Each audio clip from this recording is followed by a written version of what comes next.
చరితము మనం చదువుకుంటాం. దాంట్లో ఏంటి అంటే మనకి మొత్తం 41 శ్లోకాలున్నాయి. ఆ 41 శ్లోకాల్లో కూడా మనకి 1-4 శ్లోకాలు చూసామంటే పరీక్షిత్ మహారాజ్ వచ్చేసి ప్రశ్నలు అడుగుతాడనమాట సుఖదేవ్ గోస్వామిని.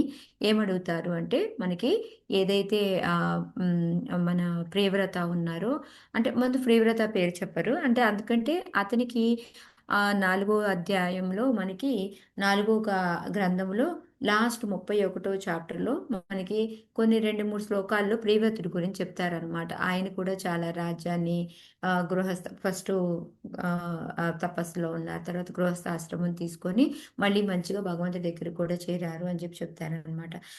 దానికి పరీక్షిత్ మహారాజ్‌కి సందేహం వస్తుంది. అది ఎట్లాగా? ఎవరైనా సరే గృహ మంచి అంటే తపస్సు చేసుకునే వాళ్ళు ఉన్నారనుకోండి. వాళ్ళు ఎలాగా ఈ గృహస్థ ఆశ్రమంలోకి ఎందుకు అంటే దానిలోకి వచ్చిందే మన పరమ లక్ష్యం ఏంటో దాని వైపుకి మనము తగ్గిపోతుంది కదా! అందుకని ఆయన ఎలా తీసుకున్నారు? నేను తెలుసుకోవాలనుకుంటున్నాను అని చెప్పేసి అడుగుతారు. దానికి 2 శ్లోకాలు మిగతా 2, 3లో ఏందంటే సపోర్ట్‌గా చెప్తారనమాట. ఎలా అంటే ముక్త సంఘ వాళ్ళు ఉన్నారు అంటే వాళ్ళేం చేస్తారు అంటే ఎప్పుడూ కూడా ఈ గృహస్థ మీద ఆసక్తి అనేది కలగదు. రెండోదొచ్చేసి వాళ్ళు భగవంతుడి యొక్క పాదాలను పట్టుకుంటారు కాబట్టి ఆయన యొక్క ఛాయలో ఎంతో ఆనందంగా ఉంటారు. అలా ఎలాగ ఆయన గృహస్థాశ్రమం తీసుకున్నారు అనేది ఆయన ప్రశ్న అనమాట. రెండోదేంటి అంటే గృహస్థాశ్రమంలో ఉన్నప్పటికీ గూడా అంత సంపూర్ణ తత్వాన్ని ఎలా ఆయన తెచ్చుకోగలిగాడు? నాకందుకని పూర్తిగా ఆయన గురించి నాకు ఎక్స్‌ప్లెయిన్ చేయండి అని చెప్పేసి అడుగుతారనమాట. ఈ 4 శ్లోకాల్లో. మనకి 5, 6 శ్లోకాల్లో ఏంటి సుఖదేవ్ గోస్వామి భక్తి యోగం ఎప్పుడైతే శ్రవణం, కీర్తనం, స్మరణం ఇవన్నీ చేస్తూ ఉంటామో భక్తి అనేది మనకి చాలా స్ట్రాంగ్‌గా ఉంటుంది. కాకపోతే ఒక 2 కారణాల వల్ల మనము పతనం చెందే ఛాన్స్ ఉంటుంది. ఏంటి ఆ 2 కారణాలు అంటే ఒకటొచ్చేసి వైష్ణవ అపరాధము, రెండోదొచ్చేసి భగవంతుని ఇచ్చ. అదే బ వైష్ణవపరాధంలో కూడా మళ్ళీ 2 రకాలుంటాయన్నమాట. ఒకటేంటంటే కొంతకాలం సఫర్ అవ్వడము. ఇంకొకటేంటి అంటే మళ్ళీ ఆ భక్తుడి యొక్క సహాయంతోనే ఎవరో ఒక భక్తుడు అనేది రావడం, జీవితంలోకి వాళ్ళ సహాయంతోటి మనం వెంటనే మళ్ళీ పైకి రావడం అనేది జరుగుతుంది అని చెప్పేసి చెప్తారనమాట. చెప్పి ఇంకా ఏం చెప్తారు అంటే వాళ్ళకి ఈ ఏదైతే మనకి ప్రియవ్రత ఏంటంటే ఆయన చక్కగా ఏ వాళ్ళ తండ్రి ఎవరైతే అడుగుతాడో దాని ప్రకారం వెంటనే కూడా ఒప్పుకోడు. కానీ ఆ తర్వాత ఏం చేస్తాడు అంటే వాళ్ళు ఆహ్, బ్రహ్మ రావడము అదంతా జరుగుతుందనమాట. మనకి 7-10 శ్లోకాల్లో మనువు చెప్పింది వినకపోతే బ్రహ్మ రావడము, బ్రహ్మ వచ్చేసి ఆ తర్వాత అతనికంతా కూడాను ఆయన ఏ విధంగా ఆదరించారు, వీళ్ళందరూ లేచి నుంచోవడము, హంసను చూస్తుంటే నారదుల వారికి బ్రహ్మ వచ్చారు అని చెప్పేసి ఆయన అంటే వైదిక మార్గం ప్రకారం ఆయనకి ఆహ్వానించడము, మర్యాదలు చేయడము అవన్నీ చేస్తారనమాట.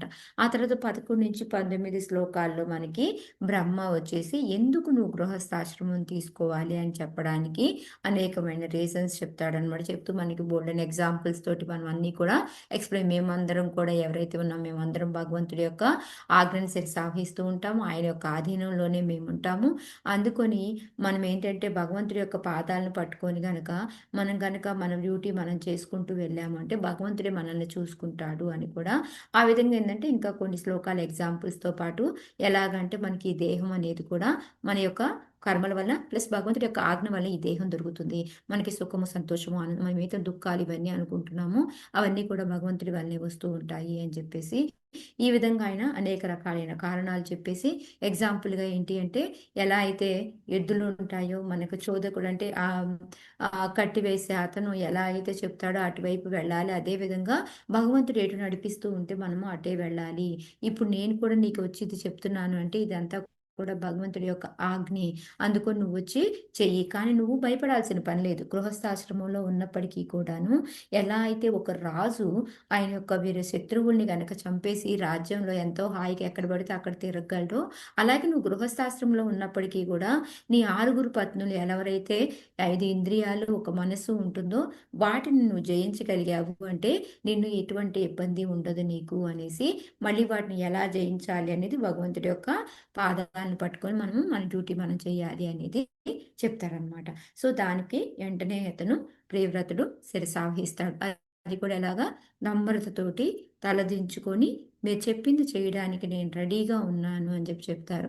సో అదే నిన్న మనమంతా కూడా నిన్న మొన్న ఏ రోజు ఆ, బుధవారం రోజు క్లాస్లో అంతా కూడాను నితాయ్ సేవని మాతాజీ లెక్చరు ఎలా అయితే ఈయన నమ్రతతోటి ఎలా ఒప్పుకున్నాడో దాని మీద మనం అనేక లెసన్స్, నమ్రత అనేది ఉండాలి, పెద్దలను మనం గౌరవించాలి, మన హయ్యర్ అథారిటీ ఎవరుంటారో వాళ్ళ మీద విశ్వాసం అనేది ఉండాలి మనకి, ఇది భగవంతుడి ఆజ్ఞ అనుకొని చేయాలి, ఇది రాజు కదా నేను అనుకోలేదు, అది కూడా ఒక సర్వీస్ లాగా చేయొచ్చు. అంటే ఏదైనా మనకి దొరికిందంటే దాన్ని ఒక సర్వీస్ లాగా ఉపయోగించుకొని చేయాలి. మనం మేబీ ధనవంతులు అనుకోండి, ధనాన్ని కూడా ఒక సర్వీస్ లాగా భగవంతుడు నాకు ఇచ్చాడు ఈ సర్వీస్ చేసుకోవడానికి, ఇంత డబ్బు నాకు ఇచ్చింది అని చెప్పేసి ఆ విధంగా. ఎలా అయితే ఇప్పుడు ఫోర్డ్ ఉన్నారు అతను, అతను ఏం చేస్తున్నాడు, మాయాపూర్ టెంపుల్ అంతా కూడా కట్టిస్తూ ఉన్నారు. సో మనకి మీరు చూసారు అంటే జస్ట్ వాళ్ళ మీటింగ్ అవుతూ ఉంటుంది, మాయాపూర్ టెంపుల్ కట్టుకోవాలి, దాని డ్రాయింగ్ రెడీ అవుతూ ఉంటుంది, అప్పుడే ఈ ఫోర్డ్ అతను ఎంటర్ అవుతాడు అనమాట. అంబరీష్ ఫోర్డ్ ఆయన ఎంటర్ అయిపోతే వెంటనే అయ్యో ఈ టెంపుల్ ఎవరు కడతారు ఏంటి అని అంటే వెంటనే ప్రభుపాదులు వారు సింపుల్గా అదిగో అంబరీష్ కడతా, ఫోర్డ్ అంబరీష్ ఉన్నాడు కదా తను కడతాడు అని చెప్పేసి చెప్పేస్తారనమాట. చూడండి ఇప్పుడు ఆయన ఆల్మోస్ట్ ఆయన అలాగే ఆయనే కడుతున్నారు, 50% అబోవ్ ఆయనే పెట్టుకొని మిగతా అదంతా కూడా కలెక్ట్ చేసి. సో అప్పుడు కూడా ప్రభుపాదులు వారికి ఏం చెప్పారు అంటే నా దగ్గర ఎంత స్తోమత ఉందో దాని వరకు అయిన వరకు నేనే కట్టుకుంటాను, అది లేకపోతే అప్పుడు నేను కలెక్ట్ చేసి తీసుకుంటాను అని చెప్పి. సో ఇప్పుడు అందుకనే కలెక్ట్ చేస్తూ ఉన్నారు. ఇప్పుడు మనకి ఇంకా ఇప్పుడు ఏంటంటే బీజేపీ గవర్నమెంట్ కూడా మనకి హెల్ప్ చేస్తూ ఉంది కాబట్టి సో నెక్స్ట్ ఇయర్ ఓపెనింగ్ అని కూడా చెప్తూ ఉన్నారనమాట. చూద్దాము. సో ఈ విధంగా ఏంటంటే బ్రహ్మ అన్నీ కూడా చెప్తాడనమాట. మనం బ్రహ్మ తర్వాత ప్రియవ్రత కూడా అతను ఎంతో చక్కగా నమ్రతతోటి నేను మీ ఆజ్ఞని శిరసావహిస్తున్నాను అని చెప్పి మనకి 20 నుంచి 22 శ్లోకాల వరకు కూడా నారదముని దగ్గర కూడా పర్మిషన్ తీసుకోవడం, స్వయంభూమను రాజ్యాన్ని వచ్చేసి అప్పగించటము ప్రియవ్రతుడికి.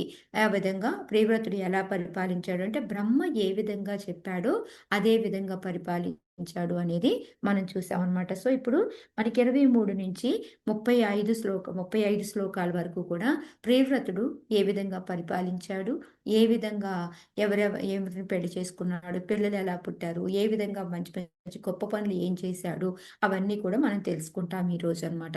36 నుంచి 41 వరకు ఏంటంటే ప్రియవ్రతుడు వెంటనే మళ్ళీ మనకి ఏంటి నేను ఎన్నాళ్ళు రాజ్యాన్ని పరిపాలించి నేను ఏం చేస్తున్నాను అనేసి అతను మళ్ళీ కూడా పశ్చాత్తాపడి నేను మళ్ళీ వెళ్ళిపోతున్నాను అనేసి మళ్ళీ అతను వెళ్ళిపోతాడు అనమాట, సన్యసించిపోయి రాజ్యాన్ని వదిలేసి వెళ్తాడనమాట. సో ఇదంతా మనం నెక్స్ట్ శ్లోకాల్లో చూస్తాం. సో ఇప్పుడు మనం 23 దాకా అయి ఉంది కాబట్టి 24 నుంచి ఈరోజు చూద్దాం. సో ఇవన్నీ కూడా ప్రియవ్రతుడు ఎవరిని పెళ్లి చేసుకున్నాడు, పిల్లలు ఎంతమంది పుట్టారు, అవన్నీ కూడా ఇప్పుడు వస్తాయి అన్నమాట మనకి. చదువుతారా మాతాజీ ఎవరన్నా? హరే కృష్ణ. హరే కృష్ణ మాతాజీ, నేను చదువుతాను. చదవండి సన్యాసి మాతాజీ, చదువు. ప్రణామాలు మాతాజీ. ప్రణామం మాతాజీ. 24 కదా మాతాజీ? అవును, ఓపెన్ చేసి ఉంచు. అదచ దుహితరం ప్రజాపతిర్విశ్వకర్మణ ఉపయేమే బర్హిష్మతీం నామ తస్యా ముహభావ ఆత్మజానాత్మ సమాన శీల గుణకర్మ రూప వీర్యోదారాన్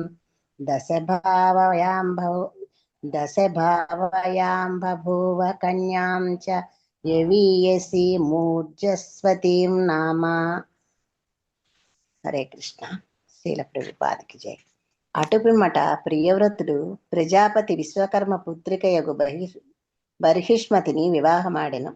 ఆమె వలన అతడు సౌందర్యము, శీలము, ఔదార్యాది గుణములతో తనతో సమానులగు 10 మంది పుత్రులను బడసెను.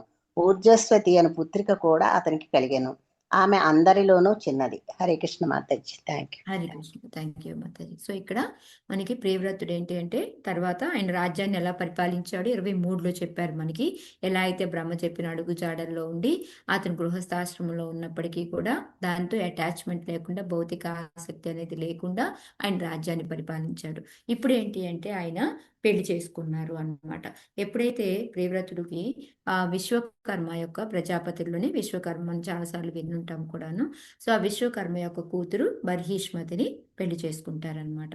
సో ఆమె ఏంటంటే ఆమె వల్ల ఆయనకి 10 మంది సంతానం, ఒక ఆడపిల్ల కలుగుతారు అనమాట. అంటే మొత్తం 11 మంది. ఆ 10 మంది ఏంటి అంటే వాళ్ళందరూ కూడా ప్రియవ్రతుడిలాగే అనమాట. యాజ్ ఇట్ ఈస్గా అందంలో కానీ, శక్తిలో కానీ, ఏమంటారు ఔదార్యం అంటే ఆ దాన గుణంలో కానీ అందరూ కూడా ఈక్వల్గా ప్రియవ్రతుడిలాగే ఉంటారు అని చెప్పి చెప్తూ ఉన్నారనమాట. అయితే ఇంకొక అమ్మాయి కూడా వాళ్ళకి ఊర్జస్వతి అని ఆమె ఉంటుంది. ఆమె అందరికన్నా చిన్నదనమాట, లాస్ట్లో పుడుతుంది అని చెప్పి చెప్పారు. అయితే చిన్న ప్రపాదలు వారు చాలా, మరి మన అందరికీ ఒక రకమైన ఆశ్చర్యం రావచ్చు. ఈయన పెళ్లి చేసుకోకుండానే రాజ్యాన్ని పరిపాలించవచ్చు కదా, ఎందుకు పెళ్లి చేసుకున్నాడంటారు? అవసరం ఏముంది, పెళ్లి చేసుకోవాల్సిన అవసరం ఉందా? హరే కృష్ణ మాత, సారీ మాతాజీ, అంటే అడగచ్చు ఆయన లేదని అడగలేదు తర్వాత మాతాజీ. నాకు సేమ్ క్వశ్చన్ వచ్చింది మాతాజీ. ఓకే. అంటే మళ్ళీ ఆయన తర్వాత ఉండాలి కదా మాత జనరేషన్ అంటే కాదు మాతాజీ, గృహస్థ జీవనానికి కదా మాతాజీ ఆయన వచ్చారు. అంటే అలా ఏం లేదు, రాజ్యాన్ని పరిపాలించాలి అని తీసుకొచ్చారు, గృహస్థుడిగా మారాల్సిన అవసరం లేదు. కానీ ఎందుకంటారు? మరి వంశంలో పరంపర ఎలా వస్తుంది మాతాజీ? ఇప్పుడు ప్రియవ్రతుడు ఎవరు ఒకటి లేరని ఆయన వంశ వచ్చాడు మరి. పరంపర, ఇంకోటి ఏంటి అంటే ఆయన ఇప్పుడు మనకి రోల్ మోడల్, గృహస్థాలో ఉండి కూడా మనం భక్తి చేసుకోవచ్చు అని రోల్ మోడల్గా చూపించాలి కదా. సో అది ఇంకో రీజను. ఇంకోటి ఏంటి అంటే క్షత్రియులు అనే వాళ్ళకి కంపల్సరీ మనుషులు ఉండాలి, కావాలి. ఎందుకు కావాలి వాళ్ళకి? సంతానం కావాలి. ఎందుకు? నెక్స్ట్ జనరేషన్ కోసం. నెక్స్ట్ జనరేషన్ కాకుండా ఇంకా యుద్ధం చేయడానికి కావాలి. ఎస్, యుద్ధం చేయడానికి. వాళ్ళు ఎందుకే, ఒకళ్ళు కాకపోతే ఇద్దరు ముగ్గురు పత్నులు కూడా భార్యని వాళ్ళు పెళ్లి చేసుకోవచ్చు అనమాట. సో అదే ఇక్కడ మనకి ప్రపాదులు వారు దీంట్లో ఎక్స్ప్లెయిన్ చేస్తున్నారనమాట. సో బ్రహ్మదేవుడు ఆజ్ఞ ప్రకారం రాజ్యం చేసుకుంటున్నాడు కదా, తర్వాత అతను మళ్ళీ ఈ ఆధ్యాత్మిక జ్ఞానం ఎంత గొప్పగా ఉన్నప్పటికీ కూడా బ్రహ్మచారిగా నిర్వహించకుండా ఎందుకు పెళ్లి చేసుకున్నాడు అనే దానికి ఇక్కడ ఏంటంటే మనకి ఒకటి గృహస్థాశ్రమంలో ఉన్నట్టుగా దానికి తగినట్టుగా జీవించాలి అని చెప్పేసి చెప్తున్నారు. ఎందుకు అంటే మనకి పుత్రులు అందరూ ఉంటేనే ఆ శాంతియుతమైన జీవితం సాగుతుంది. ఇప్పుడు ఈయన బ్రహ్మచారిగా ఉన్నారు అనుకోండి, మిగతా వాళ్ళు గృహస్థ లైఫ్లో ఉండే వాళ్ళ కష్టాలు ఏంటి అనేది తెలుస్తుంది ఆయనకి. వాళ్ళు పడే కష్టాలు ఏంటి, వాళ్ళకి రాజ్యాన్ని ఎలా పరిపాలించాలి, అది కూడా ఒక అనుభవం రావాలి కదా ఆయనకి. సో అలా కూడా మనం తీసుకోవచ్చు అనమాట. సో ఏదైనా ఒక శాంతియుతమైన లైఫ్ ఉండాలి అని అంటే దానికి మన గృహస్థ జీవనంలో ఉన్నప్పుడు పెళ్లి చేసుకోవడమే బెటరు అని చెప్పేది ఇక్కడ చెప్తున్నారనమాట. ఇంకోటి మనకి చైతన్య మహాప్రభు కూడా ఇలాగే ఆయనకి తొలి భార్య చనిపోయినప్పుడు తల్లి బలవంతం మీద మళ్ళీ రెండో విష్ణుప్రియని కూడా మళ్ళీ పెళ్లి చేసుకుంటారనమాట. ఆయన 22 ఏళ్ళకి పెళ్లి చేసుకుంటాడు, 24 ఏట మళ్ళీ సన్యసించుకొని వెళ్ళిపోతాడు కూడా అనమాట వెంటనే. సో అక్కడ మనకి చైతన్య మహాప్రభు కూడా చెప్పింది ఏంటి అంటే మన గృహస్థ జీవనంలో గనక ఉన్నాము అనుకుంటే భార్య ఉండాల్సిందే. గృహస్థ అంటే ఏంటంటే భార్యతో గృహాన్ని నడపడం అనమాట. అది కరెక్ట్ అయినది అని చెప్పేసి, నిజమైన అర్థం గృహస్థాశ్రమానికి అది అని చెప్పేసి ఇక్కడ చెప్తూ ఉన్నారు. సో అయితే మనకి ఇందులో ఇందాక మాత చదువుతున్నప్పుడు హూ, అహా, వావా అనే పదాలు ఉన్నాయి కదా, అవి చాలా ఇంపార్టెంట్ అయినవి అని చెప్పేసి ఇక్కడ మన ప్రపాదులు వారు ఎక్స్ప్లెయిన్ చేస్తున్నారనమాట.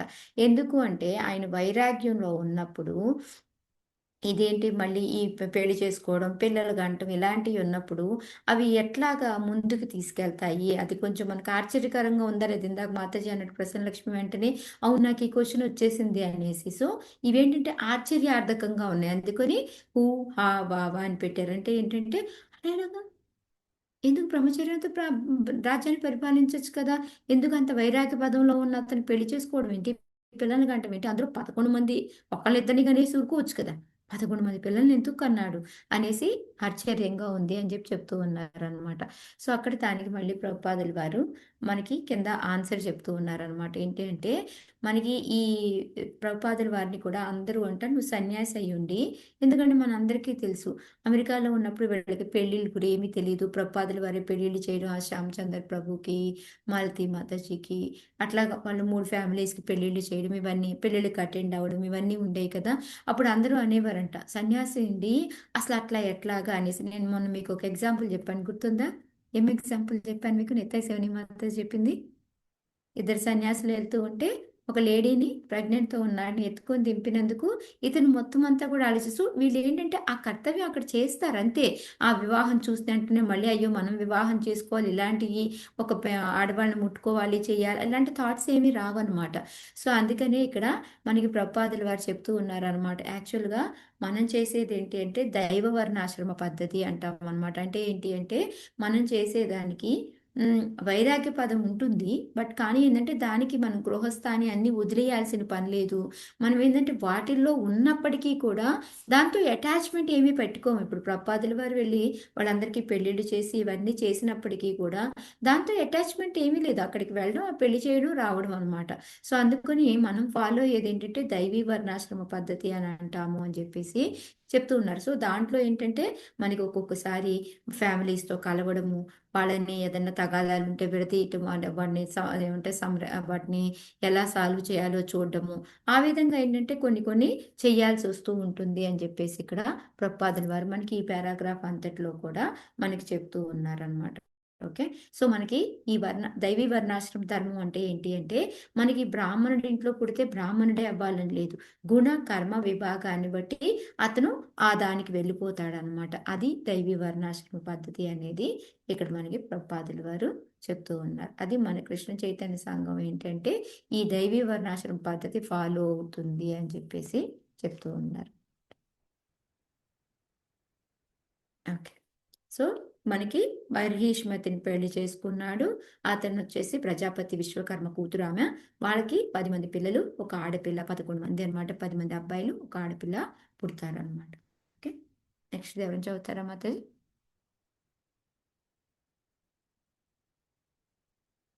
హరే హరే కృష్ణ. కృష్ణ మాత చదువు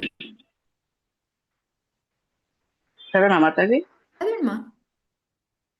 అగ్నిద్రేద్మజిహ్వయజ్ఞ బాహు మహావీర హిరణ్యరేతో ధృతపృష్ట సవనమేధాతిథి వీతిహోత్ర కవయ ఇది సర్వ ఏవాగ్నినామానః. అగ్నిధ్రువుడు, ఇద్మజిహ్వుడు, యజ్ఞబాహు, మహావీరుడు, హిరణ్యరేతసుడు, కృతపుష్టుడు, సవనుడు, మేధాతిథి, వీతిహోత్రుడు, కవి అనునవి ప్రియవ్రతుని 10 మంది పుత్రుల నామములు. అగ్నిదేవునికే కూడా ఇవే నామములున్నాయి. హరే కృష్ణ. హరే కృష్ణ. సో ఇక్కడ ఆ 10 మంది పిల్లలు ఎవరు అనేది ఆ పేర్లు ఇచ్చారనమాట. ఇంద్రజిహ్ముడు, యజ్ఞబాహు, మహావీరుడు, హిరణ్యరేతుడు, కృస్తవసుడు, సవనుడు, మేధాతిథి, వీతిహోతుడు, కవి అన్నవన్నమాట. సో వీరందరి కాకపోతే అగ్నిదేవుడికి కూడా ఇవే నామాలు, కానీ ఇవి మనకి ప్రియవ్రతుడి యొక్క కొడుకుల పేర్లు కూడా 10 మందివి ఇచ్చారనమాట. నెక్స్ట్ చదవండి మాత 26. నేను ట్రై చేయను మాత, హరే చెప్తారా? కృష్ణ ప్రణామం ట్రై మాతాజీ. చేయండి. ఏతేషాం కవిర్ మహావీర సవన ఇతి త్రయ అసన్నూర్ధ్వరేత సత్క ఆత్మవిద్యాయ మహర్ బభావధారభ్య కృత పరిచయ పాపమహంస్యమేవ పారమహంస్య మేవశ్రయా మా భవజన్. కాదు హరే మాత మేవాశ్రమభజన్. మేవాశ్రమభజన్. ఆ ఆ 10గురిలో కవి, మహావీరుడు, సవనుడు అను ముగ్గురు నైష్టిక బ్రహ్మచర్యమున జీవించే. ఆ విధముగా చిన్ననాటి నుండి బ్రహ్మచర్యమున శిక్షణను బడిసి వారు పరమహంసాశ్రమమనడి అత్యున్నత పూర్ణతత్వ స్థితి నెరుగగలిగారు. హరే కృష్ణ. హరే కృష్ణ. సో ఇక్కడ మనకి 10 మంది పిల్లలు అయితే వాళ్ళల్లో ముగ్గురు ఏంటి అంటే ఆ ముగ్గురులో కవి, మహావీరుడు, సవనుడు అనమాట. సవనుడు పేరు ఎక్కడ విన్నారు? ఎక్కడ విన్నారు మీరు? ఎప్పుడైనా విన్నట్టు గుర్తొస్తుందా మీకు సవనుడు? Okay, no problem. సో వీళ్ళ ముగ్గురు ఏంటి అంటే నైష్టిక బ్రహ్మచర్యాన్ని పాటించారనమాట. 10 మందిలో వీళ్ళ ముగ్గురు. సో చిన్ననాటి నుంచి కూడా బ్రహ్మచర్యం. సో బ్రహ్మచర్యంలో మనకి 4 రకాలు ఉంటాయి అన్నమాట. సో ఎవరికైనా గుర్తున్నాయా 4 రకాల పేర్లు? ఒకటి సావిత్ర బ్రహ్మచర్య అంటారు. రెండోది ప్రాజపత్య బ్రహ్మచారి, బ్రహ్మచారి, నాలుగవది వచ్చేసి నైష్ఠిక బ్రహ్మచారి అన్నమాట. ఈ సావిత్ర బ్రహ్మచారి అని అంటే ఏంటంటే మనకి ఉపనయనం ఎప్పుడైతే తీసుకొని గాయత్రి మంత్రాన్ని మనం స్వీకరిస్తామో తర్వాత 3 రోజుల పాటు వాళ్ళు ఆ బ్రహ్మచర్య వ్రతాన్ని గురువు దగ్గరుండి పాటిస్తారనమాట. దాన్ని సావిత్ర బ్రహ్మచర్యం అంటారనమాట. ప్రాజపత్య బ్రహ్మచర్యం అంటే ఏంటంటే 1 సంవత్సరం పాటు వాళ్ళు గురుకులంలోనంటే తర్వాత దీక్ష తీసుకున్న తర్వాత ఒక సంవత్సరం పాటు గురువు దగ్గరే ఉండి బ్రహ్మచర్యాన్ని పాటిస్తారనమాట. సో వాళ్ళ నియమ నిబంధనలు అన్నీ కూడా అప్పుడు నేర్చుకుంటారు. మూడో రకం ఏంటంటే బ్రహ్మచర్యం అంటారనమాట. బ్రహ్మచారి అంటారు.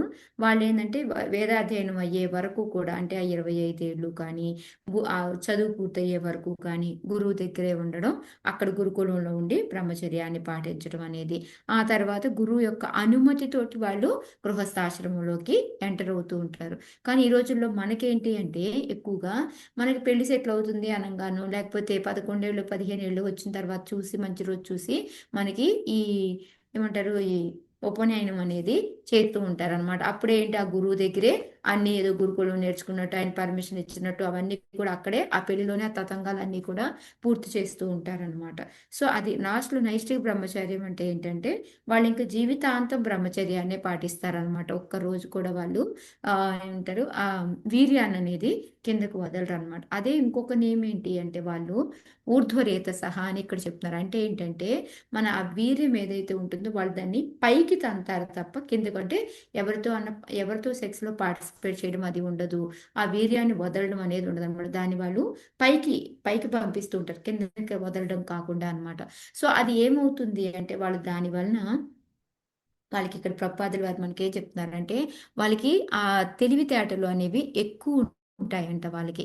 ఎట్లాగా అంటే అది ఏదైతే ఉందో ఏమంటారు ఆ శక్తిని అంతా కూడా మెమరీని అంతా జ్ఞానాన్ని అంతా కూడా భగవంతుడి యొక్క సేవకు ఉపయోగించుకుంటూ ఉంటారు. అందుకని వాళ్ళకి మతిమరుపు అనేది చాలా తక్కువ ఉంటుంది అని కూడా చెప్తున్నారు. స్మృతి అనేది ఎక్కువ. అందుకని వెనకటి రోజుల్లో చూడండి మనకి ఇలా పుస్తకాలు నోట్సులు రాసుకోవడము ఇవన్నీ ఉండేయ్యా. వెనకటి రోజుల్లో ఎలా చదువుకునేవాళ్ళు గురుకులాల్లో? వాళ్ళు చెప్తే ఒకసారి వీళ్ళు వెనకాల చెప్పండి. వర్లిస్తూ ఓరల్‌గా ఉండేవారు. చెప్తుంటే గ్రహించేస్తారు. ఏకసంతాగ్రాహులు. యా ఏకసంతాగ్రహం వినిన దాన్ని గుర్తుపెట్టుకుంటూ ఉంటారనమాట.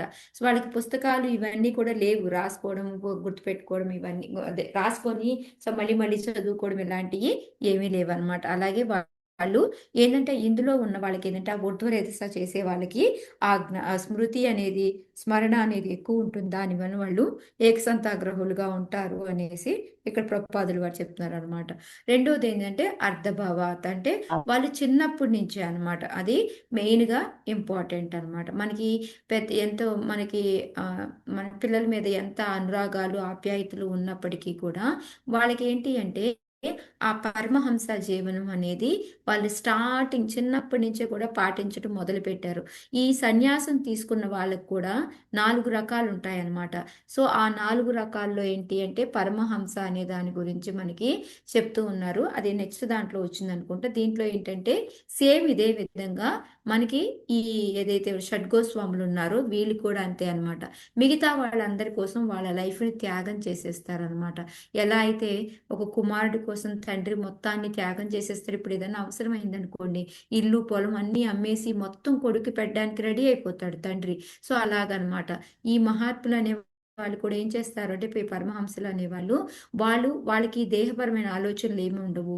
మానవ సమాజం కోసం ఏం చేయడానికైనా త్యాగం చేయడానికి వాళ్ళు రెడీ అవుతారనమాట. సో అది మనకి షడ్గోస్వామి అష్టకంలో కూడా వస్తుంది. త్యక్త్వా తూర్ణమశేష మండలపతి శ్రేణిం సదా తుచ్చవత్ భూత్వా దీన గణేశ కౌకరుణయ కౌపీన కంతాశ్రితౌ అని ఒక చరణంలో వస్తుంది అనమాట ఇది. సో ఇక్కడ ఏం చెప్తున్నారు అంటే షడ్గోస్వాములు ఎలా అయితే వాళ్ళ యొక్క మంత్రి ఎవరు ఆ మంత్రి పదవులు వదిలేసింది ఎవరు? ఏ షడ్గోస్వాములు మంత్రి పదవులను వదిలేసి మరి వాళ్ళు భిక్షాటనగా సనాతన గోస్వాములు మాతాజీ, సనాతన గోస్వామి రూప గోస్వామి రూప్ గోస్వామి ఇద్దరు ఇద్దరు. అంత పెద్ద పొజిషన్ కూడా వదిలేసుకొని వచ్చి వాళ్ళని బృందావనం పంపిస్తే అక్కడ ఏముంది, వాళ్ళు వండుకొని తినేవాళ్ళ చక్కగా? ఒక ఇల్లుందా వాళ్ళకి? ఆ చెట్టు నీడ ఈ చెట్టు నీడ ఒక్కొక్క రోజు ఒక్కో చెట్టు కింద పడుకుంటూ వాళ్ళు భిక్షాటన చేసుకొని ఏది వస్తే అది తింటూ వాళ్ళకి 3 ఆర్డర్లు వేస్తారు చైతన్య మహాప్రభు. ఏం చెప్తారు? ఫస్ట్ ఏవైతే మనకి రాధాకుండ, శ్యామకుండ అలాంటివన్నీ కూడా మూతపడిపోయి ఉన్నాయి, ఎక్కడెక్కడో గుప్తమైపోయి ఉన్నాయో వాటిని వెలికి బయటికి తీయండి అని. రెండోది పుస్తకాలు రచించండి అనేసి. మూడోది వచ్చేసి భక్తిని ప్రచారం చేయండి అందరికీ అనేసి. ఈ 3 నియమ వాళ్ళకి ఏమంటారు కర్తవ్యాలు అప్పచెప్పేసి భగవాన్ చైతన్య మహాప్రభు బృందావనం పంపిస్తారనమాట. సో ఆ విధంగా వాళ్ళు ఏంటంటే అంత పెద్ద పెద్ద పదవులు వదులుకొని వచ్చి ఇక్కడ భిక్షాటన చేసుకుంటూ దేహ అవసరాలని అనేది అసలు వాళ్ళు ఏమీ లేదు, ఒక రొట్టె ముక్క దొరికితే దాన్ని తీసుకొని తినేవాళ్ళు అంతే, ఇంకంతకు మించి ఏమీ లేదనమాట. అది చెప్తున్నారు ఇక్కడ మనకి ప్రభుపాదుల వారు. సో ఈ పరమహంస అనే వాళ్ళు ఎలా ఉంటారు అనేది ఒకటి, మళ్ళీ మనకి ఈ ఊర్ధ్వరేతస్స అంటే ఏంటి అనేది ప్రభుపాదుల వారు ఎక్స్ప్లెయిన్ చేశారనమాట. సో ప్రియవ్రతకి ఉన్న 10 మంది కొడుకుల్లో ఫస్ట్ 3 కూడా, అది కూడా ఎవరు, 2 పెళ్ళాలన్నమాట, ఒక భార్యకి పుట్టిన వాళ్ళు వీళ్ళనమాట. ఓకే, చదువుతారా మాతాజీ ఎవరన్నా? మాతాజీ కొంచెం ఇక్కడ నేను ఎక్స్ప్లెయిన్ చేయనా మాతాజీ, అంటే ఏంటి ఊర్ధ్వరేతస్సు అంటే? చెప్పు. Okay Mataji, sorry.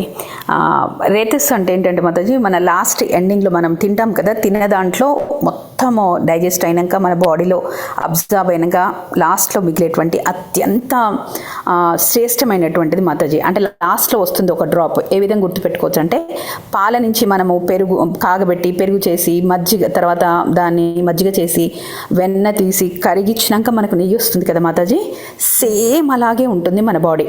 రస రక్త మాంసం ఏదో అస్థి ధాతువులని మనకు వచ్చింది కదా మాతాజీ, బాడీలో ఈ 7 ధాతువుస్లో నుంచి మొత్తం వాటికి పోషణ జరిగిన తర్వాత మిగిలినటువంటిది స్టోరేజ్కి వెళ్తుంది మాతాజీ. అది అత్యంత శ్రేష్టమైంది. మనం రేతస్ అంటే ఓన్లీ పిల్లలు కనడానికనే అనుకొని ఎవరైతే ఆలోచిస్తారో వాళ్ళకి హృదయం నుంచి కింద ఉండే చక్రాస్ అనేవి యాక్టివేట్ అవుతాయి మాతాజీ. అంటే భౌతికమైనటువంటి కార్యక్రమాలు మనకు తెలుసు కదా, కింద అనగానే మనం గుర్తుపెట్టుకోవాలి నీచ లోకాలు, కిందికి వెళ్ళే లోకాలు లాగానే మన శరీరం కూడా అలాగే ఉంటుంది 7 చక్రాలతోటి. సారీ, ఆ 7 చక్రాలలో మన హృదయ చక్రం నుంచి పైకి, మళ్ళీ హృదయ చక్రం నుంచి కిందికి. హృదయ చక్రం ఎప్పుడు మలినంగా ఉంటుంది కామక్రోధ లోభాలతో ఉన్నప్పుడు. ఎందుకు ఉంటుందంటే భౌతికమైనటువంటి వాటితోని మనకు సంబంధం ఉన్నప్పుడు ఆ హృదయం అనేది మాలిన్యంతో ఉండి నీచంగా పడిపోతాం. అది తెలియకుండానే నా వాళ్ళు, నా పిల్లలు, నాది, నా ఆస్తి ఇవన్నీ ఉంటుంది. విపరీతమైన సెక్షువల్ కోరికలు ఉంటాయి మాతాజీ వాళ్ళని. అంటే భౌతికంగా అటాచ్మెంట్ పెరిగిపోతుంది. అప్పుడు ఈ 3 చక్రాల్లోకి ఎనర్జీ అంతా కూడా దాంట్లో స్టోర్ అయిపోతుంది. ఎప్పుడైతే మనము జ్ఞానం సంపాదించుకోవడం స్టార్ట్ చేస్తామో, ఆధ్యాత్మికం చేసినప్పుడు, శ్రవణం అంటాం కదా, భగవంతుడు వచ్చి ఎప్పుడైతే హృదయంలో ఉంటాడో ఈ కామక్రోధ లోభాలు ఉంటాయి మాతాజీ, అవి ఎప్పుడైతే తగ్గుతూ ఉంటాయో మనకు ఉన్నటువంటి ఊర్ధ్వ చక్రాలు మనం తెలియకుండానే చూడండి. ఇంతకుముందు మన మాతాజీ ఎవరైనా మాట్లాడితే అబ్బా అని కొంచెం అట్లా అనిపించచ్చు. చూడండి, రాను అందరూ మాట్లాడుతుంటే మనకి ఎంత బాగా అనిపిస్తుంది. అంటే వాళ్ళు మాట్లాడే పద్ధతిలో తేడా వస్తుంది, వాళ్ళు మాట్లాడే అంటే ఏది మాట్లాడొచ్చు ఏది మాట్లాడకూడదు అవన్నీ కూడా మనం నేర్చుకుంటున్నాం కదా అందరం కూడా. అలా వెళ్తూ ఏం చేస్తుందంటే ఆటోమేటిక్గా హృదయం నుంచి పైన ఉండేటువంటి 3 చక్రాలు, మెయిన్గా హృదయంతో పాటుగా విశుద్ధి చక్రము, ఆ తర్వాత మనకి థర్డ్ ఐ చక్ర అంటాం కదా, 4 హెడ్లో ఉంటుంది, అదొకటి. తర్వాత బ్రహ్మరంధ్రం ఉంటుంది కదా, అక్కడ సహస్రార అంటాం. ఈ 4 చక్రాల వైపుకు అనుకోకుండానే భగవంతుడు మనకి ఈ మిగిలినటువంటి అంటే తేనె, అది మన నెయ్యి లాంటి అది ఓజస్ ఉంటుంది కదా మాతాజీ, అక్కడ స్టోర్ అవ్వడం మొదలు పెడుతుంది. అప్పుడు మనకు తెలియకుండానే మంచిగా మాట్లాడతాము, ఎవరిని బాధ పెట్టము. అదేవిధంగా మనకు తెలియకుండానే కాన్సన్ట్రేషన్ అని పెరుగుతుంది. మనం చూడండి, ఇంతకుముందు నాకైతే నిజంగా చెప్తాను, ఒక పేరు కూడా నాకు గుర్తుండదు. మనుషులను చూస్తే కూడా నేను తొందరగా గుర్తుపట్టాను. కానీ కొన్ని నాకు బాగానే, అంటే ఎక్కడైనా ఒక ప్లేస్ చూస్తే గుర్తుపెట్టుకుంటాను, ఎక్కడికి వెళ్ళినా గుర్తుపెట్టుకుంటా. కానీ నా మనుషుల ఫేస్లో ఒకటి, పేర్లు ఒకటి గుర్తుండేవి కాదు. ఇప్పుడు నేను అవి అంటే నాకు తేడా వచ్చింది, తెలుస్తోంది. అంటే ఆ చక్ర అంటే బ్రెయిన్లో ఉన్న ఆ పార్ట్ కూడా నాకు నిదానంగా ఓపెన్ అవుతోంది. అంటే ఆ ఎనర్జీ ఏదైతుందో మనము పైకి ఉపయోగిస్తున్నాము, పై చక్రాల్లో స్టోర్ చేసుకోవడం వల్ల ఆ వాటిలో మార్పు వస్తుంది మాతాజీ, శుద్ధి జరుగుతూ ఉంటుంది. ఆ తర్వాత భగవంతుని వైపు వెళ్ళేటువంటి అవకాశం ఉంటుంది మనకి. అదేవిధంగా దాన్ని ఎంత స్టోర్ చేసుకుంటే. ఇంకొకటి అంటే ఇప్పుడు ప్రేమవ్రతం చూసుకుంటే ఆయన పిల్లల్ని కన్నాడు కదా అంటే మనకి కొన్ని ఉంటాయి మాతాజీ. కొన్ని కాలాల్లో మనం విన్నాం కదా, ఈవినింగ్ ఒకటి కలిసినప్పుడు వచ్చేటువంటి పిల్లలు రాక్షస గుణాలు కలిగి ఉంటాయి. అలా అమావాస్య, ఆ తర్వాత కొన్ని పౌర్ణమి దినులు, కొన్ని మంచి రోజులు ఉంటాయి మాతాజీ. అలాంటప్పుడు మనము చేయకూడదు. చేస్తే ఏంటంటే తెలియకుండానే ఆ గ్రహాల యొక్క శక్తి అనేది ఎక్కువగా ఉంటుంది. రాహువు, కేతువు, శని ఇవన్నీ వింటాం కదా మాతాజీ. వాటి యొక్క శక్తి ఎక్కువగా ఉండడం వల్ల మనం తెలియకుండానే నీచ స్థితికి వెళ్ళిపోతాం మాతాజీ. ఇక్కడ అది చాలా చాలా ఇంపార్టెంట్ వర్డ్ అసలు ఓజస్ అనేది. అంటే మనము అంటే చాంటింగ్ బాగా చేస్తుంటే కూడా మీరు కొంచెం స్పైనల్ కార్డ్ స్ట్రేట్గా పెడితే ఆ దాంట్లో కూడా మీకు వైబ్రేషన్స్ వస్తాయి. మనం చాలామంది, నేను ఒకసారి రజని మాతాజీ మాట్లాడుతుంటే కూడా అనింది, నాకు ఇలా వెనకాల పక్కుతుంటుంది అది అని చెప్పేసి. అంటే మనకి అదేం తప్పు కాదు మాతాజీ. మనకి స్పైనల్ కార్డ్లో ఉన్నటువంటి లాస్ట్లో L4 L5 ఉంటుంది మాతాజీ, మనకు నడుము దగ్గర. ఆ నడుము దగ్గర భగవంతుడు ఎటు కాకుండా అక్కడ పెట్టాడు మనకి. ఎప్పుడైతే మనం వంగి పనులు చేస్తామో మనకి చూడండి, ఓల్డెన్ డేస్లో లేడీస్ ఎక్కువ కిందకి దిగి అంటే కిచెన్లో కింద వస్తువులు పెట్టుకునే వాళ్ళం, వంగే వాళ్ళం. ఆ తర్వాత వంగే పనులు మనకి ఎక్కువ ఉండే మాతాజీ. అంటే ఇట్లా బట్టలు ఉతికే వాళ్ళం కదా, ఆటోమేటిక్గా రిలీజ్ అయ్యేది. అప్పుడు వాటి మీద కాన్సన్ట్రేట్ చేస్తే కూడా మనకి ఆ ఓజస్ అనేది కిందికి వెళ్లకుండా పైకి అంటే ఇచ్చేది. అందుకే వాళ్ళు ఎక్కువ వరకు దేవుని గురించి తలుచుకునే వాళ్ళు, ప్రతిదీ దేవుని గురించి చేసేవాళ్ళు. మనకి ఇప్పుడు ఏమైంది, వంగడం బంద్ పెట్టాము, ఇంకా బట్టలు పిండడం అనేది అది ఇంకా మన దగ్గరలో కూడా లేదు. అంటే ఒకళ్ళు బట్టలు పిండాల్సి వచ్చినా నిలబడి చేస్తాం కదా. ఇవన్నీ మనకు తెలియకుండానే దూరం చేసుకుంటూ వస్తున్నాం. ఇవన్నీ మన సనాతన ధర్మాలు. లేడీస్ ఇట్లుండాలి, జెంట్స్ ఇట్లుండాలి అనేది వచ్చింది. ఆటోమేటిక్గా అది రిలీజ్ అవ్వాలి, మనకు రిలీజ్ అవ్వట్లేదు. రిలీజ్ అవ్వేది ఎప్పుడైతుంది, అన్నెసరీగా మనము టీవీ అవసరం లేని చూడడము, ఆ తర్వాత ఇలా చేయడం వల్ల మనం కిందికి వెళ్ళిపోతున్నాం మాతాజీ. ఇది చాలా ఇంపార్టెంట్ వర్డ్. కాకుండా ఏంటంటే సైంటిఫిక్గా ఇది ప్రూవ్ అయింది, మాకు ఉంటుంది మాతాజీ. అందుకే నేను చెప్పగలిగాను. మాకు ఆయుర్వేదిక్లో ఈ ఓజస్ గురించి బాగా చెప్తారు. నిజం చెప్పాలి, నాకు కూడా అప్పుడు అర్థం కాలేదు. ఇప్పుడు చదువుతుంటే బాగా అర్థమవుతుంది ఎక్కడెక్కడ ఏమేమి ఉంది అనేది. సారీ మాతాజీ, డిస్టర్బ్ చేశాను. హరే కృష్ణ. అందరికీ తెలియాలి కదా. థ్యాంక్ యూ మాతాజీ. హరే కృష్ణ. సో మనం ఏంటంటే దాన్ని ఎట్లా పెంచుకోవాలి అనేది కూడా మనకి తను చెప్తూ ఉందన్నమాట. వర్క్ ద్వారా మన కాన్సన్ట్రేషన్ కూడా పెంచుకోవచ్చు అనేది చెప్తా ఉంది. ఓకే, సో వాళ్ళు ఏంటంటే ఫస్ట్ ముగ్గురు కూడాను వాళ్ళు ఈ విధంగా వాక్యం కాదు మాతాజీ, శ్రవణంతో క్లీన్ అవ్వాల్సిందే మాతాజీ. అది ఆటోమేటిక్గా వస్తాయి పైకనే, అంతే మాతాజీ. అంటే అయ్యో నేను తప్పు చెప్పినట్టున్నాను. శ్రవణంతో మనకి హృదయం క్లీన్ అవుతే పైకి వెళ్తుంది, అంతే తేడా. ఓకే, సో ఇక్కడ వీళ్ళ ముగ్గురు ఏంటంటే చిన్నప్పటి నుంచి కూడా అదేంటి వాళ్ళు ఆ ఏజ్ స్మాల్, చిన్నప్పటి నుంచి వాళ్ళు ఎలా అయితే మనకి బ్రహ్మ యొక్క నలుగురు కొడుకులు, వాళ్ళు మేము చిన్నపిల్లల్లాగే ఉండిపోవాలి అని ఎలా కోరుకున్నారో అలా చిన్నతనం నుంచే వీళ్ళు బ్రహ్మచర్యాన్ని పాటించడము, దానిలోనే ఉండిపోయి పరమహంసలాగా అనేది. సో నెక్స్ట్ దాంట్లో ఏంటంటే సన్యాసంలో కూడా ఈ పరమహంసలు అనేది ఏంటి అనేది, వాళ్ళు ఏం చేస్తారు అనేది కూడా మనకి వస్తుంది. సన్యాసంలో 4 రకాలు ఉంటాయి, అవి అవి చెప్పుకుందాం మనం ఈ శ్లోక చదివేటప్పుడు. ఓకే, హరే కృష్ణ మాతాజీ. చదవండి. తస్మిన్ హవా ఉపశమశీలాః పరమ ఋషయః సకల జీవనికాయా వాసస్య భగవతో వాసుదేవస్య భీతానాం శరణభూతస్య శ్రీమచ్చరణ రణారవిందా విరత స్మరణ విగలిత పరమభక్తి యోగానుభావేన పరిభావితాంత హృదయాదిగతే భగవతి సర్వేషాం భూతానామాత్మభూతే ప్రత్యగాత్మన్యేవాత్మ నస్తాదాత్మ్య విశేషేణ సమీయుః. హరే కృష్ణ. హరే కృష్ణ.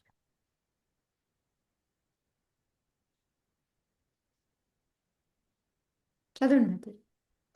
ఆ విధముగా జీవితారంభము నుండియే సన్యాసాశ్రమము నెలకొనిన వారై ఆ ముగ్గురును తన ఇంద్రియ కర్మలను పూర్తిగా నిగ్రహించి పరమ ఋషి పుంగవులైరి. నిఖిల జీవాశ్రయుడై ఉండి తత్కారణమున వాసుదేవునిగా ప్రసిద్ధిగాంచిన దేవదేవుని శరణారవిందముల పైననే వారు తమ మనస్సును సంలగ్నమనర్చిరి. నిజముగా భవభయము కలిగిన వారికి వాసుదేవుడే ఏకైక ఆశ్రయము. అతని శరణకములను సదేకముగా ధ్యానించుచు ప్రియవ్రతుని ముగ్గురు పుత్రులు పరమోత్కృష్ట భక్తి యోగమును బడిసిన వారైరి. ఎల్లరి హృదయములందు పరమాత్మని రూపమును నెలకొని ఉన్న భగవానుని వారు తమ భక్తి యోగ బలముచే నేరుగా తెలుసుకొనగలిగి అతనికి తమకు గుణరీత్యా ఎట్టి భేదము లేదని అనుభూతమునర్చుకొనిరి. Hare Krishna. Thank you. Hare Krishna. So ఇక్కడ వాళ్ళ ముగ్గురి గురించి ఆ పరమహంసలు అనే దాని గురించి కూడా ఇక్కడ మనకి చెప్తూ ఉన్నారనమాట. సో వాళ్ళు ఏ విధంగా జీవితం స్టార్టింగ్ నుంచి అనమాట, చిన్నపిల్లలుగా ఉన్నప్పటి నుంచి ఈ సన్యాసాశ్రమంలో నెలకొని ఉన్నారనమాట. సో దాంట్లో ఏంటి అంటే వాళ్ళు ఇంద్రియ కర్మల్ని, వాళ్ళు ఇంద్రియాలతో పనులు చేయడం అనేది పూర్తిగా నిగ్రహించేసుకున్నారు. అంటే మనం ఎక్కువగా ఇంద్రియ కర్మలు ఎప్పుడు చేస్తాము, వాటి తృప్తి కలిగించడానికి చేస్తూ ఉంటాం ఎక్కువగా. సో ఇక్కడ ఏంటంటే వాళ్ళు ఓన్లీ భగవంతుడి యొక్క సేవకే తప్ప ఇంక మిగతాది ఏం లేదు. ఆటోమేటిక్ ఈ ఋషులు వీళ్ళందరూ ఏం చేస్తారు, వాళ్ళు ఏమన్నా వంటలు వండుకుంటూ తింటూ వాళ్ళకి ఇన్ని స్నానాలు చేయడము ఇవన్నీ ఉంటాయా? వాళ్ళు ఎప్పుడు చూడు తపస్సులోనే కూర్చొని ఉంటారనమాట. అందుకనే ఇక్కడ వాళ్ళు ఇంద్రియ కర్మల్ని పూర్తిగా నిగ్రహించి అని చెప్తూ ఉన్నారనమాట. నెక్స్ట్ వచ్చేసి వాళ్ళు ఎప్పుడు కూడా వాళ్ళు వాసుదేవు భగవంతుడి యొక్క చరణాల విందముల మీదే ఆధారపడి ఉన్నారనమాట. వాళ్ళ కింద మనకి ప్రపాదులు వారు చెప్తారు. ఎందుకంటే వాళ్ళకి ఆల్రెడీ తెలుసు గర్భోదక సాయి విష్ణు, ఈ కారణోదక సాయి విష్ణు ప్రళయాల తర్వాత అందరూ ఒకటైపోతారు, వీళ్ళందరూ భగవంతుడి నుంచే వచ్చారు అనేది. ఈ విధంగా వాళ్ళకి అదంతా కూడా తెలుసు కాబట్టి సో భగవంతుడే చివరికి అన్నిటికన్నా కూడా ముఖ్యమని తెలుసుకొని ఆ భగవంతుడి మీదే, ఆ వాసుదేవుడి మీదే వాళ్ళు ఆయన కమల అంటే చరణ కమలాలు అంటాం కదా, ఆయన కాళ్ళు కమల పువ్వుతో మనకి పోల్స్తూ ఉంటారు. మన కుంతిదేవి కూడా చెప్తుంది, అన్ని చాలా శ్లోకాల్లో మనం చూస్తూ ఉంటాము. సో దాన్ని ధ్యానించుకుంటూ వాళ్ళు భక్తి యోగం అంటే పరమోత్కృష్ట భక్తి యోగం, మామూలుగా కూడా కాదు, అంత అత్యధికమైన భక్తి యోగానికి వెళ్ళిపోతారనమాట. సో వాళ్ళకి అలా ఉన్న వాళ్ళకి ఏంటి అంటే వాళ్ళకి ఎప్పుడు కూడా హృదయంలో పరమాత్మని చూడగలుగుతూ ఉంటారనమాట. ఎందుకు అంటే వాళ్ళకి అన్ని హింట్స్ ఇవ్వడం కానీ చూడడం కానీ అంత భక్తిలో ఉన్నప్పుడు ఆటోమేటిక్గా వాళ్ళకి స్వయంగా మాట్లాడుతున్నట్టు, రోజు చూసుకుంటూ ఉన్నట్టు అలాగా ఉంటారు. సో వాళ్ళకి ఏంటి అంటే భగవంతుడికి వాళ్ళకి ఉన్న డిఫరెన్స్ ఏంటి అంటే గుణరీత్యా ఒకటే కానీ పరిమాణంలో తేడా ఉంటాము అనేది అది తెలుసుకొని వాళ్ళు అంత భక్తి యోగంలో ఫుల్గా ఉండి పరమాత్మ రూపాన్ని రోజు కూడా వాళ్ళు దర్శించుకోగలుగుతున్నారు అనేసి వాళ్ళ స్టేజ్ ఏంటి, వాళ్ళ యొక్క గొప్పతనం ఏంటి అనేది చెప్తున్నారు. ఇక్కడ మనకి ప్రపాదుల వారు ఏంటంటే ఈ సన్యాసి జీవితంలో కూడా ఏంటంటే పరమహంస అనేది హైయెస్ట్ స్టేజ్ అనమాట. మిగతావి 4 రకాలు ఉంటాయి, దాంట్లో లాస్ట్ది ఈ పరమహంస స్టేజీ అని చెప్తారనమాట. సో ఇక్కడ ఏంటంటే కుటీచక స్థితి అంటాం అనమాట, ఫస్ట్ ఇది అనమాట. దీంట్లో ఏంటి అంటే మనం ఊరికి దూరంలో ఉంటాము, ఒక పర్ణశాల లాంటిది, ఒక ఆశ్రమంలో ఉంటాము. కానీ మనకి ఏంటంటే ఇంటి నుండే ఫుడ్ అన్నీ వస్తూ ఉంటాయి. ఇంటి వాళ్ళతో సంబంధం పెట్టుకోపోయినప్పటికీ కూడా, దూరంగా ఉన్నప్పటికీ కూడా మనం ఫుడ్కి దేనికి కూడా కంగారు పడాల్సిన పని లేదు, ఇంటి వాళ్ళు పంపిస్తూ ఉంటారనమాట. సో ఇది కూటీచక స్థితి అంటారనమాట, కుటీచక. ఓకే, సో అంటారనమాట. నెక్స్ట్ ఏంటంటే తర్వాత ఇంకో దాన్ని మనకి వీళ్ళు రెండో వాళ్ళు ఏం చేస్తారు అంటే మధుకరి చేస్తారనమాట వాళ్ళు. సో వాళ్ళు ఏంటి ఒక్కొక్క ఇంటికి వెళ్ళడము, వాళ్ళు తీసుకొని వాళ్ళకి ఏ ఫుడ్ దొరికితే ఆ ఫుడ్ని వాళ్ళు తింటూ ఉంటారు అనమాట. సో ఆ విధంగా వీళ్ళు చేస్తూ ఉంటారు. వాళ్ళ పేరు ఏంటి అంటే బహూదక స్థితి అంటారు. అంటే ఇది ఇంతకు ముందు కూడా మనకు వచ్చింది, మీకు గుర్తుందో లేదో, నాకు ఎక్కడ చదివామో గుర్తు రాలేదు, కానీ బహూదక స్థితి అంటాం. అంటే ఒక్కొక్క ఇంటి దగ్గరికి వెళ్ళి బెచ్చమెత్తుకొని తింటూ ఉంటారనమాట. మూడోది పరివరాచార్య అంటారు. అంటే ఏంటంటే వాళ్ళు మనకి ఈ భక్తిని ప్రచారం చేయడం కోసం అన్ని ప్లేసెస్ తిరుగుతుంటారు, ఒక చోటే కాకుండా రకరకాల ప్లేసెస్ తిరుగుతూ భగవంతుడి యొక్క మహిమలు, లీలలు అవన్నీ కూడా చెప్తూ ఉంటారనమాట, ప్రచారం చేస్తూ ఉంటారనమాట. అదే లాస్ట్లో పరమహంస అంటే ఏంటంటే వాళ్ళు ఇంకా ప్రచారం కూడా ఆపేసి అంటే ఇంకా అది చాలా వరకు చేసేసి ఇంకా లాస్ట్లో ఏంటి అంటే ఒకే చోట ఉండి వాళ్ళ కాన్సన్ట్రేషన్ అంతా కూడా భగవంతుడి మీదే పెడతారనమాట. ఇంద్రియాలని, మనస్సుని మొత్తాన్ని కూడా భగవంతుడి మీద పెట్టి విశుద్ధ భక్తియుక్తిలో నిలిగిపోయి ఉంటారనమాట. వాళ్ళని పరమహంస అంటారు. సో వీళ్ళు అలాగే వీళ్ళు ముగ్గురు, కవి, మహావీరుడు, సవనుడు అనే వాళ్ళు, వీళ్ళు ముగ్గురు కూడా ఫస్ట్ నుంచి కూడా చైల్డ్హుడ్ నుంచి కూడా వీళ్ళు ఇదే స్టేజ్లో ఉండిపోయారనమాట. అది ఇక్కడ మనకి చెప్తూ ఉన్నారు. వాళ్ళకి ఏంటంటే ఇక్కడ ఏంటంటే ఆ ముగ్గురు కూడా ఉపశమశీల అని వర్ణించారు అని చెప్తున్నారు. అంటే ఏంటంటే వాళ్ళకి ఆటోమేటిక్గా ఇంద్రియాలన్నీ కంట్రోల్ చేసుకున్నారు, హాయిగా ప్రశాంతంగా ఉన్నారనమాట. అది అంటే ఇంద్రియాలన్నింటినీ కూడా వాళ్ళు పూర్తిగా స్వాధీనంలో పెట్టుకొని ఉన్నారు కాబట్టి వాళ్ళకి ఉపశమ కూడా ఉంది అని చెప్పి చెప్తూ ఉన్నారు. అందుకే వాళ్ళు మా పరమ ఋషులు లేకపోతే సాధు మహాత్ములు అని కూడా అంటారు అని చెప్పేసి చెప్తూ ఉన్నారనమాట. సో వాళ్ళు ఏంటంటే ఆ ఇంద్రియాలు వశపరుచుకున్నాక రెండో పారాగ్రాఫ్ లో భగవంతుడి చరణ కమలాలని ఎందుకు పట్టుకొని ఉన్నారు వాసుదేవుడి యొక్క చరణ కమలాలి అంటే వాళ్ళకి అన్నిటికీ కూడా కారణం ఎవరు అనేది భగవంతుడు అనేది వాసుదేవ సర్వమితి సహమాత్మ సుదర్లభ అన్నట్టు మనకి ఈ వాసుదేవుడి మీదే అందరూ కూడా ఆధారపడి ఉన్నారు. దాన్ని నేను చెప్పాను, గర్భోదక సాయి విష్ణు కానీ మనకి కారణోదక సాయి విష్ణు కానీ ఇవన్నీ కూడా భగవంతుడి నుంచే వచ్చాయి, భగవంతుడి ద్వారా ఇవన్నీ జరుగుతున్నాయి. ఇవన్నీ కూడా వాళ్ళు తెలుసుకొని ఏంటంటే వాళ్ళ లోపల అంత భక్తిలో ఉండి లోపల వాళ్ళు భగవంతుడినే ముఖాముఖి గాంచగలుగుతున్నారు అని చెప్పేసి చెప్తూ ఉన్నారు అనమాట. మనకి ఏదైతే ఏమంటారు బ్రహ్మ సంహితలో ఉన్నట్టు ప్రేమాంజన చురిత భక్తి విలోచన సంత సదృదేశు లోకయంతి ఎం శ్యామ సుందర మచిత్త స్వరూపం ఎం శ్యామ సుందర మచింత్య గుణ స్వరూపం గోవిందమాది పురుషం తమహం భజామి. సో ఎప్పుడైతే ఆ ప్రేమ అనే భక్తి ఉంటుందో అప్పుడు మనం ఏంటంటే భగవంతుడి యొక్క రూపాన్ని మనము గాంచగలుగుతాము మన హృదయం లోపల అని చెప్పేసి ఆ విధంగా వాళ్ళు ప్రేమ భక్తిలో ఉండి విశుద్ధ భక్తిలో నుండి భగవంతుడిని చూడగలుగుతున్నారు అనేది. సో ఇక్కడ మనకి ఏంటంటే వాళ్ళు చిన్నప్పటి నుంచి కూడా ఈ సన్యాసంలోనే పరమహంస దాంట్లో ఉండి వాళ్ళు భగవంతుడిని చూడగలుగుతున్నారు, వాళ్ళు భగవంతుడి యొక్క పాద పద్మాన్ని ఆశ్రయం తీసుకున్నారు అనేది మనకి ఇక్కడ చెప్తూ ఉన్నారు అనమాట. 28 అని చెప్తారు, చిన్నదే ఇది.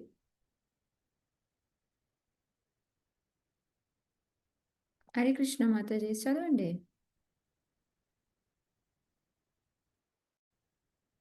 హరే కృష్ణ మాతాజీ. చదవండి కృష్ణ. హరే కృష్ణ మాతాజీ.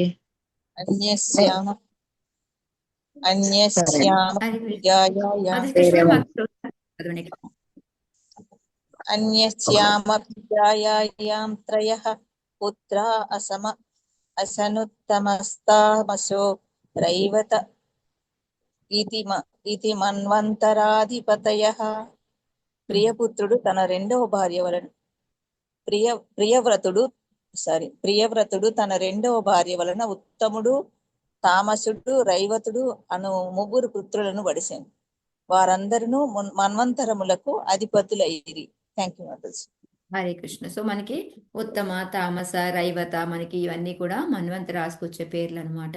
సో వీళ్ళు ప్రియవ్రతుడికి రెండో భార్యకి ముగ్గురు కొడుకులు. సో ఫస్ట్ భార్యకి వచ్చేసి 10 మంది అబ్బాయిలు ఒక అమ్మాయి అనమాట. ఇక్కడ రెండో భార్యకి ముగ్గురు అబ్బాయిలు పుడతారు. సో ఈ ముగ్గురు కూడా ఏంటంటే దానిలోకి మన్వంతర, ఒక్కొక్క మన్వంతర, తామస మన్వంతర, మనకి రైవత మన్వంతర, ఉత్తమ మన్వంతర అని వస్తాయి అనమాట. సో ఆ విధంగా మనకి 14 మన్వంతరాస్లో వీళ్ళ ముగ్గురు అనమాట.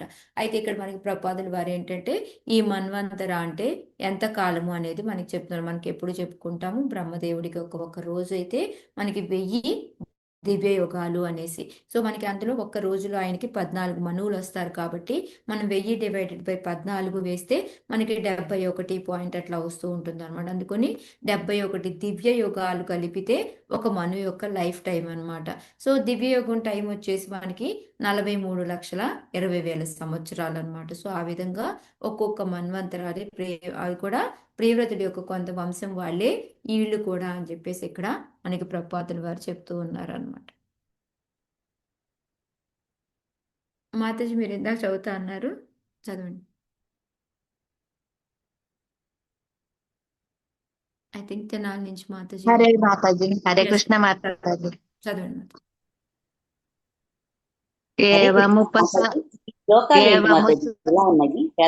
ఇవి గద్యాలు మాతాజీ. సత్యాలంటారా? హరే కృష్ణ మాతాజీ. చదవండి. ఏవముపసమాయనేషు స్వతనయేష్వదః ఏస్వదా జగతి జగతి మర్బుద నేకాదశ పరివత్సరానా మవ్యాహతాకిల అఖిల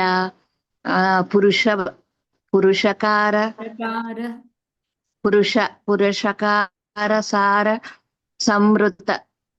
సంవృతదోర్ధ న యుగలా పీడిత మౌర్వి గుణస్థ గుణస్థనిత విర విరమిత ధర్మ ప్రతిపక్షో బర్హిష్మత్యా త్యాచాను చానుదిన మేధమాన ప్రయోద ప్రసరణ ప్రమోద మాతాజీ, యోషిన్ ప్రమోద ప్రసరణ ప్రమోద యౌషిన్య ప్రమోద ప్రమోద ప్రమోద ప్రసరణ కౌశిన్య వీరా వ్రీడా ప్రముషిత వీడా ప్రముషిత హాస వలోకరు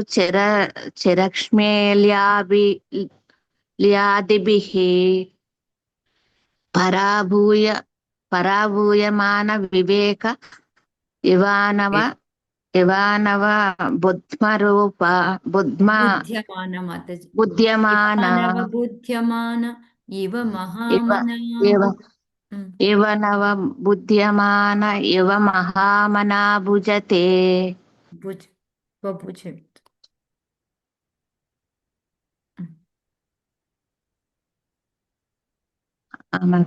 కవి మహావీరుడు సమనుడు ముగ్గురును పరమహంస జీవన స్థితిలో సుశిక్షితులైన పిమ్మట ప్రియవ్రతుడు 11 ఆర్ధుద అద్భుత అర్బుద సంవత్సరముల కాలము విశ్వమును పరిపాలించెను. తన భుజదండములచే అతడు బాణము ఎక్కుపెట్టి అంతటా ధర్మ విరోధులందరూ అతని అసమాన శౌర్యమునకు భయపడి పరుగు తీసేడువారు. అతడు తన భార్యయగు బర్హిష్మతిని అమితముగా ప్రేమించెను. దినములు గడిచిన కొలది వారి వైవాహిక ప్రేమ సంబంధము కూడా వృద్ధి కాజొచ్చెను. స్త్రీ సహజమగు వస్త్రధారణము అభిగమనాది అభిగమనాది విలాసములు హాసధర హాసములు చూడ్కులచే బర్హిష్మతి అతని శక్తిని వృద్ధిపరిచెను. ఆ విధముగా అతడు మహాత్ముడయ్యెను. భార్య యొక్క ప్రేమలో మునిగినట్లుగా గోచరించెను. భార్యతో అతని వ్యవహారము సామాన్య వ్యక్తి వలె ఉన్నప్పటికీ వ్యాప్తముగా అతడు మహాత్ముడే అయ్యుండెను. వాస్తవముగా అతడు మహాత్ముడే అయి ఉంది. వాస్తవముగా అతడు మహాత్ముడే అయ్యెను. ఓకే, థ్యాంక్ యూ మాతాజీ. సో ఇక్కడ ఏంటంటే మనకి బర్హిష్మతి కొడుకులు మొత్తం 10 మందిలో ముగ్గురు ఏంటంటే వీళ్ళు పరమహంస జీవనం తీసుకున్నారు. ఆ విధంగా ఎలా తీసుకున్నారు ఏంటి అని మనకు ముందు శ్లోకాల్లో చెప్పున్నారు. సో అలాగా వాళ్ళు తీసుకున్న తర్వాత మిగతా అక్కడ 7 వీళ్ళ 3 కొడుకులు మొత్తం మళ్ళీ ఈ 10 మందితోటి ఆయన అర్బుద అన్నమాట. అంటే ఏంటంటే మరి ఇక్కడ నాకు కొంచెం ఇది డౌట్ మాతాజీ. నేను మామూలుగా ఏంటంటే మనకి ఈ బాలశిక్షలో ఉంటుంది కదా, అది చూస్తే ఏంటి అంటే మనకి 1000 కోట్ల సంవత్సరాలని ఒక అర్బుద అని అంటారు అని ఉంది. సో 11,000 కోట్ల సంవత్సరాలు అని అనుకున్నాము. కానీ ఇక్కడ ఏంటంటే 10 కోట్ల సంవత్సరాలు అనేసి మనకి ఇక్కడ క్యాలిక్యులేషన్ ఇచ్చారు. సో నాకు అది కొంచెం డౌట్ గా ఉంది. మీరు ఎవరైనా కూడా చెక్ చేస్తే చేయండి. నాకు తెలిసి 1000 కోట్లు అనమాట. సో 11,000 కోట్ల సంవత్సరాలు ఈ విధంగా ఆయన పరిపాలించాడనమాట.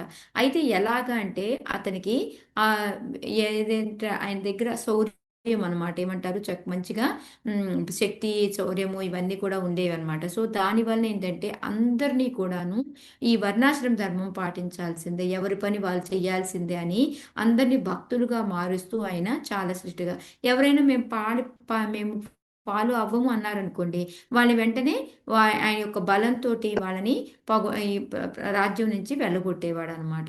సో ఆ విధంగా ఏంటి ఆటోమేటిక్గా ఒక స్ట్రిక్ట్గా ఉన్నాం అనుకోండి. ఇప్పుడు మన ఇంట్లో లేదు ఆనియన్ గార్లిక్ తినము, మనం వండము, మనం తినకూడదు అని గట్టిగా రూల్ పెట్టి ఇది చెయ్యకూడదు అని చెప్తే మన పిల్లలు కూడా అలవాటు అవుతారు.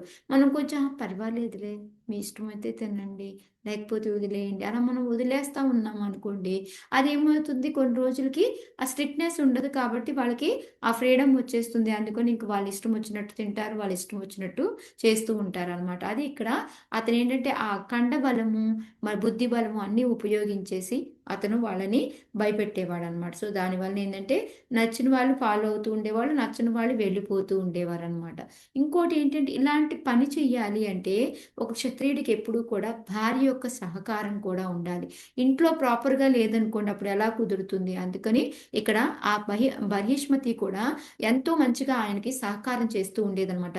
సో, ఆయన చూడడానికి ఏంటి ఆవిడ ఎంతో మంచిగా మాట్లాడడము, సహకరిస్తూ, మంచి బట్టలేసుకొని ఎప్పుడూ నవ్వుతూ ఉండడం ఇవన్నీ చూసి ఆయన అమితంగా తనని ప్రేమిస్తూ ఆమెనే ఇదిగా ఉంటున్నాడు అని అనుకుంటారు కానీ, అతనికి తెలుసు ఆమెతో లైఫ్ లీడ్ చేస్తున్నప్పటికీ కూడా ఎంతవరకు ఎలా ఉండాలి అని. మనకి ఇప్పుడు చూస్తూ ఉంటారు కొంతమంది ఆఫీసులకి వెళ్తూ ఉంటారు, జాబులు చేస్తూ ఉంటారు, ఫ్యామిలీ ఉంటుంది, అన్నీ ఉంటాయి.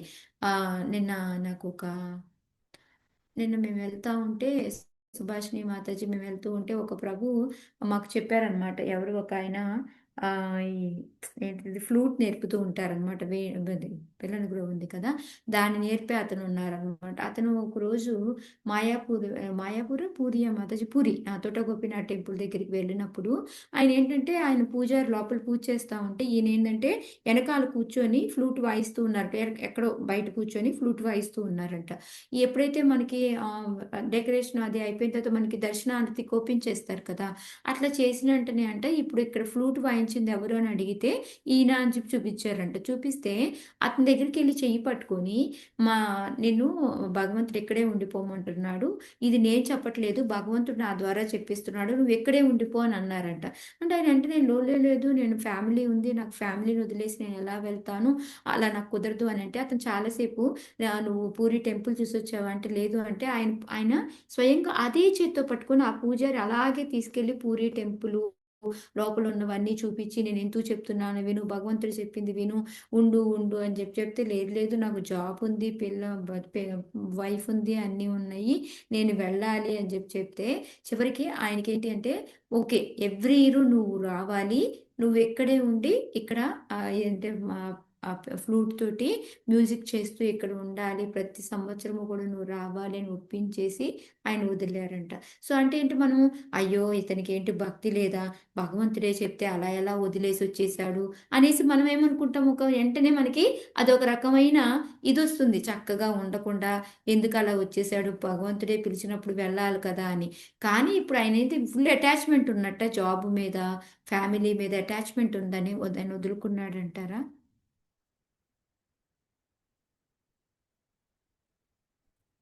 హరే కృష్ణ మాతాజీ. అటాచ్మెంట్ ఉన్నట్టు కాదు, కానీ అది బాధ్యత కదా మాతాజీ ఆయన మీద. అదే ఎందుకంటే అప్పుడే పెళ్ళయి భార్య వచ్చింది, జాబ్ ఉంది, ఇప్పుడు ఇవన్నీ ఉంటేనే కదా నెక్స్ట్ లైఫ్ని ప్రాపర్గా లీడ్ చేయడానికి, టెంపుల్కి ఏదైనా డొనేట్ చేయాలన్నా, భక్తి చేసుకోవాలి అన్నా ఇవన్నీ వదిలేసి వచ్చి కూర్చుని అతను చేస్తే ఏమవుతుంది. అందుకని ఎవ్రీ ఇయర్ వస్తాను, కొన్ని రోజులు ఉంటాను అని ఒప్పందం చేసుకొని ఆయన వచ్చారనమాట.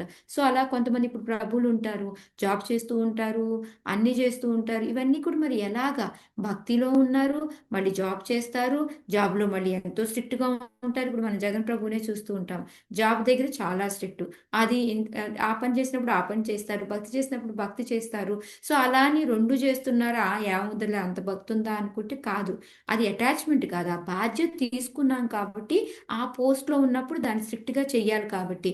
వాళ్ళు ఏదో డబ్బులు ఇస్తున్నారు ఊరికే వెళ్ళొస్తే సరిపోయిద్దిలే మనం అంతా సీరియస్గా చేయక్కర్లేదు అనుకుని అలా ఉండరు అనమాట. సో అందుకని ఆయన గృహస్థ జీవనంలో ఉన్నాడు, భార్య అంటే అమితమైన ప్రేమ, ఈ విధంగా ఉంది అనుకొని మనము ఎప్పుడు కూడా అలా అనుకోకూడదు అనేది మనకి ఇక్కడ చెప్తూ ఉన్నారనమాట. ఆయన అలా ఉన్నప్పటికీ కూడా ఒక సామాన్య వ్యక్తిలాగా ఆయన ఎప్పుడూ కూడా మహాత్ముడే, అది మాత్రం మర్చిపోవద్దు. ఆయనకి తెలుసు అటాచ్మెంట్ పెట్టుకోలేదు, ఒక బాధ్యతగా ఆయన చేస్తూ ఉన్నాడు అనేది ఇక్కడ మనకి చెప్తూ ఉన్నారనమాట. అయితే దీనికి ఏంటంటే ప్రపాదుల వారి దీంట్లో ఇక్కడ మనకి ఈ వర్ణాశ్రమ ధర్మం అనేది ఏదైతే ఉంటాయో మనకి బ్రాహ్మణ క్షత్రియ వైశ్య శూద్ర కానీ బ్రహ్మచర్య గృహస్థ వానప్రస్థ సన్యాసం వీటన్నిటిలో ఏంటంటే ఈ వర్ణాశ్రమ ధర్మంలో ఏంటంటే మిగతా మనకి బ్రహ్మచర్యంలో ఉన్న వాన సన్యాసంలో ఉన్నప్పుడు మనకి పెద్ద అవసరం లేదు, కానీ గృహస్థాశ్రమంలో కానీ మిగతా పైన ఏంటంటే క్షత్రియులు ఉన్న వాళ్ళకి కానీ ఈ రెండింటి వాళ్ళకి ఏంటంటే భార్య అనేది తోడ్పాటు చాలా అవసరము. అది లేకపోతే ఏంటంటే మనం ప్రాపర్గా మన కర్తవ్యాన్ని చెయ్యలేము అని చెప్పేసి చెప్తూ ఉన్నారనమాట. అది ఇక్కడ మనకి ప్రపాదులు వారు చెప్తూ ఉన్నారు. సో ఈ ఏదైతే వర్ణాశ్రమ విధానం ఉందో ఈ ఫస్ట్ పారాగ్రాఫ్ అంతా కూడా ఈ వర్ణాశ్రమ విధానం ఏదైతే ఉందో దాని ప్రకారంగా అందరూ దాని పనులు చేయాల్సిందే. అలా ఎవరైనా కానీ చెయ్యము మాకు వద్దు అనేది ఎవరైనా హెచ్చరించారనుకోండి వాళ్ళు వెంటనే దండించడం అది చేసేవారు అనమాట. సో దానివల్ల ఏంటంటే ఎవ్వరు కూడా ఉల్లంఘించడానికి సాహసించే వాళ్ళే కాదు. ఇప్పుడు చూడండి మనకి ఈ దుబాయ్లో ఉంది, ఎవరైనా గమ్మున తప్పు చేయడానికి భయపడతారు. ఎందుకు భయపడతారు? మన ఇండియాలో అంత పెద్ద భయపడరు, ఇక్కడ చాలా భయపడతారు ఏదైనా తప్పు అయితే. ఎందుకు? తిట్టు మాతాజీ, అక్కడ రాజ పరిపాలన కదా, రాజు శిక్షలు పరిపాలన పడతాయి, పనిష్మెంట్లు ఎలా ఉంటాయి? చాలా సివియర్ గా ఉంటాయి, కఠినంగా ఉంటాయి, అందుకే భయపడతారు. కఠినంగా ఉంటాయి. సో దానికి భయపడిపోతారు, అమ్మో దొరికిపోయామంటే ఇంక అంతే మన జీవితమే ఉండదు అని. సో ఇక్కడ ఏంటంటే ఆయన ఎలా అంటే ఆ వర్ణాశ్రమ పద్ధతి కనుక ఫాలో అవ్వకుండా ఉంటే మిగతా వాళ్ళందరూ కూడా వాళ్ళు పాటించిన వాళ్ళు ఎలా అంటే పశుమార్జాలం లాగా, అంటే ఎలా అంటే ఒక పిల్లిలాగా కుక్కలాగా ఆ టైపులో మీరందరూ పశువులతో సమానం అని చెప్పేవారు అనమాట. సో అందుకని ఆయన యొక్క పాలన అనేది అసాధారణము, అద్వితీయం, అంటే అది ఎంతో గొప్పది అని చెప్పేసి చెప్తూ ఉన్నారనమాట. రెండో పారాగ్రాఫ్ అంతా కూడా భార్య అనే యొక్క సహాయం ఉండాలి, అప్పుడు ఆమె యొక్క ప్రోత్సాహంతో ఇంకా మనం ఇంకా బాగా చేయగలుగుతాం. ఇప్పుడు చూడండి మనం భక్తిలో ఉన్నాము అనుకోండి, ఫ్యామిలీ మొత్తం భక్తిలో ఉంటే ఎలా ఉంటుంది? ఫర్ ఎగ్జాంపుల్ ఇప్పుడు నాదే తీసుకోండి, నేను ఒక్కదాన్నే వెళ్తూ ఉంటాను. సో మళ్ళీ వీళ్ళకి వండాలి, వెళ్ళాలి, మళ్ళీ అక్కడికి వెళ్ళినా ఏముంటుంది, అమ్మ వీళ్ళు తిన్నారో లేదో, వీళ్ళు ప్రాపర్గా చేశారో లేదో, సో అలా ఉంటుంది. ఇప్పుడు అదే ఫ్యామిలీ మొత్తం ఉన్నాము, ఫ్యామిలీ మొత్తం ప్రోగ్రామ్ హ్యాపీగా ఎంజాయ్ చేయొచ్చు కదా. సో ఇక్కడ ఇంకా ఏమవుతుంది, ఈ చేసే ఏది పెరిగిపోతూ ఉంటుంది అనమాట. అంటే సహకారం లేదు అని నేను చెప్పట్లేదు, నాకు ఎంత ఉన్నాయి ప్రోగ్రామ్స్ చేసుకుంటున్నా, నేను వెళ్తున్నా వస్తున్నా, ఊరికే వండి పెట్టకపోయినా పర్వాలేదు, నువ్వు వెళ్ళిపో, మేము బయట తింటాము అని చెప్తారు. కాకపోతే ఆ బయట తినడం ఎందుకు అని నేను మళ్ళీ ప్రసాదం వండి ప్రసాదం చేసి పెట్టి నేను వెళ్తూ ఉంటాను. అంటే ఆ సహకారం ఉంది కాదనట్లేదు, బట్ కానీ అందరినీ అదే పద్ధతిలో మనం వెళ్ళాము అనుకోండి అప్పుడు ఇంకా బాగుంటుంది కదా. సో ఆ విధంగా ఏంటంటే ఇక్కడ ఇద్దరికి కూడా ఆ సహాయ సహకారం ఓన్లీ ఎక్కడంటే భార్యగా ఆయన సహకారం చాలా బాగుంది, అలా ఉండాలి అని ప్రపాదులు వారు రాస్తూ ఉన్నారు. అదొక్కటే కాకుండా ఇద్దరికి పరస్పరం కూడా ఉండాలి అనేది కూడా మనం తెలుసుకోవాలన్నమాట. ఈ సెకండ్ పారాగ్రాఫ్ అంతా కూడాను దాని గురించే చెప్తూ ఉన్నారనమాట. ఆమె ఎంత చక్కగా, అందుకని ఆ విధంగా ఆమె యొక్క సహకారంతో పిల్లలతోటి ఆయన 11 అర్బుద సంవత్సరాలు అనేసి మీరు కనుక ఇక్కడ చూసారనుకోండి, 1000 లక్షలు 10 లక్షలు కోటి, సో 10 కోట్లే ఇచ్చారనమాట. కానీ యాక్చువల్గా 1000 కోట్లు యాక్చువల్గా అయితేను అర్బుద అంటే, మరి ఇక్కడ ప్రింటింగ్ మిస్టేక్ నాకు తెలియదు అది. ఓకే, సో ఆయన ఎన్ని సంవత్సరాలు పరిపాలించారు రాజ్యాన్ని? 10,000 11 సంవత్సరాలు. సంవత్సరాలు, అదే గుర్తుపెట్టుకుందాం. ఓకే, కౌంట్ ఏదన్నా ఉన్నాయండి. ఓకే ఓకే 30 చదువుతారా ఎవరన్నా? హరే కృష్ణ మాతాజీ. జై శ్రీమతి చదువు. యావదవభాసయతి సురగిరమను పరిక్రమాన్ భగవానాదిత్యో వసుధాతలమర్తే నైవ ప్రత్యర్థేనాచ్ఛాదయతి తదా హి భగవదుపాస నోపచితాతి పురుష ప్రభావస్తదా వినందన్ సమజవేన రథేన జ్యోతిర్మయేన రజనీమపి దినం కరిష్యామీతి సత్కృత్వస్తరణిమను పర్యక్రమద్వితీయ ఇవ సతర్గః పతర్గః